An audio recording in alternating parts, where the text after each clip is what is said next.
Okay, let's we understand about interrogative pronoun today. आज हम interrogative pronoun के बारे में पढ़ते हैं. एक्चुअली मैं बार बार इस चीज को रिपीट करता हूं कि सबसे पहले ये प्रोनाउन होगा. प्रोनाउन का मतलब होगा किसी न किसी नाउन के बदले इसका इस्तेमाल होगा.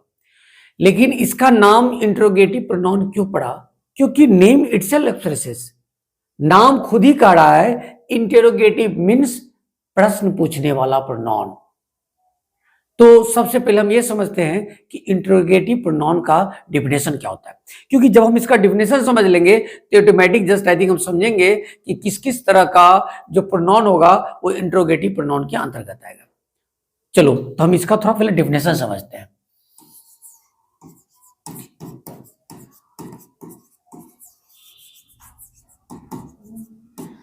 इंट्रोगेटिव प्रोनाउन एक्चुअली आपको नाम से ही लग रहा होगा कि ये एक ऐसा प्रोनाउन है जो प्रश्न पूछने का काम करता होगा. यानी ऐसा प्रोनाउन जिसका इस्तेमाल प्रश्न पूछने के लिए किया जाएगा, क्वेश्चंस पूछने के लिए किया जाएगा, उसे हम इंटेरोगेटिव प्रोनाउन कहेंगे. और एक्चुअली एक चीज आपको समझ में आ जाना चाहिए कि मैं बार बार कहता हूं कि सबसे पहले हमें यह जानना होगा कि वो प्रोनाउन होगा. और डिफरेंट काइंड्स ऑफ प्रोनाउन होते हैं, लेकिन उस प्रोनाउन में से ऐसे प्रोनाउन जो क्वेश्चंस पूछने के लिए इस्तेमाल में आता है उसे हम इंटेरोगेटिव प्रोनाउन कहते हैं. तो let's understand first what is it's complete definition. पहले इसका कंप्लीट डिफिनेशन क्या है वो आपको समझ में आ जाना चाहिए. तो let's understand the complete definition of N interrogative pronoun. Interrogative pronoun का डिफिनेशन क्या होता है? Actually a pronoun which is used to ask a question is called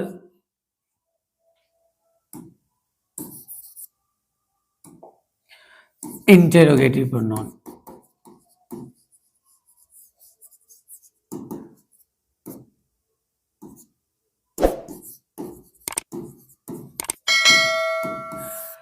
very sure and short definition.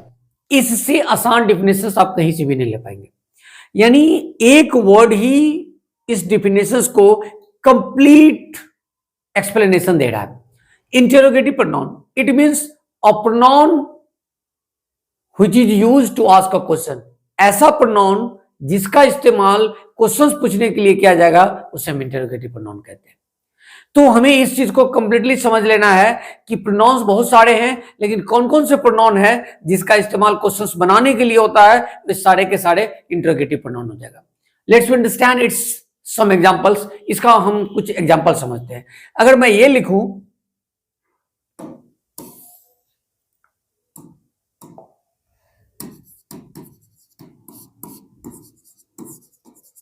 Who is standing there, तो स्वाभाविक है कि वहां कौन खड़ा हो रहा है, तो कोई ना कोई आदमी होगा, उसके बदले में हु का इस्तेमाल हुआ और ये क्वेश्चन पूछने का काम कर रहा है, इसलिए हम इसको इंटरोगेटिव प्रोनाउन कहते हैं. मुझे लगता है just I think it is the simplest way to understand its example. इससे आसान आपको कोई भी वे नहीं मिलेगा. दूसरा देखिए, अगर मैं ये लिखूं whom are you missing a lot, आप किसे बहुत ज्यादा मिस कर रहे हैं. तो स्वाभाविक है कि किसे कोई ना कोई आदमी होगा, या तो बॉय हो सकता है तो गर्ल हो सकता है, मैन हो सकता है मैन हो सकता है. लेकिन हुम किसे, तो सबसे पहले बात हुम का इस्तेमाल उसके बदले हुआ, इसलिए प्रोनाउन है. और फिर ये क्वेश्चन पूछ रहा है कि आप किसे मिस कर रहे हैं, इसलिए इंट्रोगेटिव प्रोनाउन होगा. नेक्स्ट, अगर हम ये लिखे whose is this, whose is this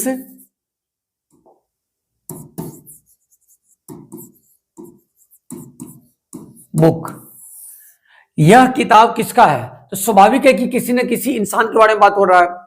और उसके लिए ये हुज जो है क्वेश्चंस पूछ रहा है, यानी हुज किसी न किसी इंसान के बारे में यूज किया गया है, तो स्वाभाविक है और वो क्लियर नहीं है।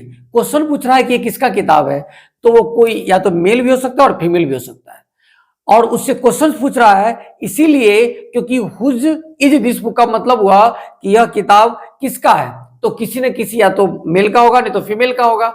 तो पहले ये नॉन के बदले यूज हुआ, ये प्रोनाउन है, लेकिन हुज वर्ड जो है क्वेश्चन पूछ रहा है, इसलिए हम इसे इंटरोगेटिव प्रोनाउन कहेंगे। नेक्स्ट अगर मैं व्हाट इज योर नेम की बात करें, नेक्स्ट अगर हम ये लिखते हैं व्हाट इज योर नेम, तो डेफिनेटली ये व्हाट जो है किसी नेम के बदले यूज हुआ, तो पहले नेम के बदले यूज हुआ इसीलिए प्रोनाउन है, और व्हाट ये क्वेश्चंस पूछ रहा है इसीलिए इंटरोगेटिव प्रोनाउन है।